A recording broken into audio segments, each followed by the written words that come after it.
हे मुगाच्या लाडूचं पीठ आहे. आत्ता मी भाजले, हे बघा किती खमंग असं भाजलेलं आहे व्यवस्थित असं. आणि त्याच्यानंतर हे सगळे ड्रायफ्रुट्स आता ह्याच्यामध्ये आहेत, हे सगळे जाणार आहेत. सगळं असं मिक्स होऊन मग ह्याचा हा लाडू बनला जातो. हे सगळं जितकं काही यायला लागलं, हे सगळ्या गोष्टी फ्रेश यायला लागलेत तुम्हाला. त्यामुळे थोडंसं माझ्याकडून पाठवायला लेट व्हायला लागेल, म्हणजे होत आहे सगळ्यांना नाही का, प्रत्येकाला.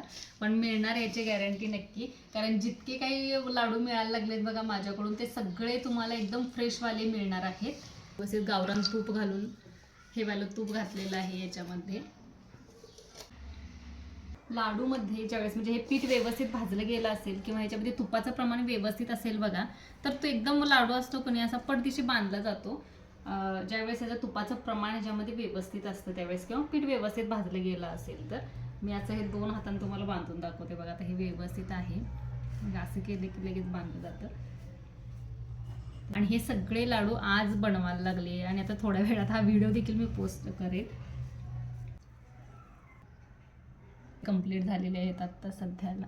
आता तारीख बघा 11 ऑगस्ट आहे आजचे, आणि हे सगळे फ्रेश लाडू बनलेले आहेत आजचे.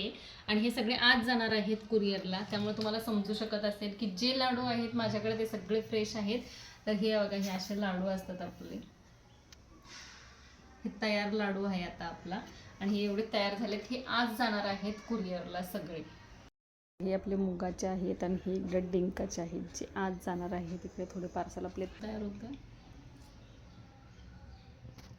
असे भरपूर असे ड्रायफ्रुट्स घालून केलेला हा मुगाचा लाडू आहे. खूप पौष्टिक आहे, त्यामुळे नक्की ऑर्डर करा.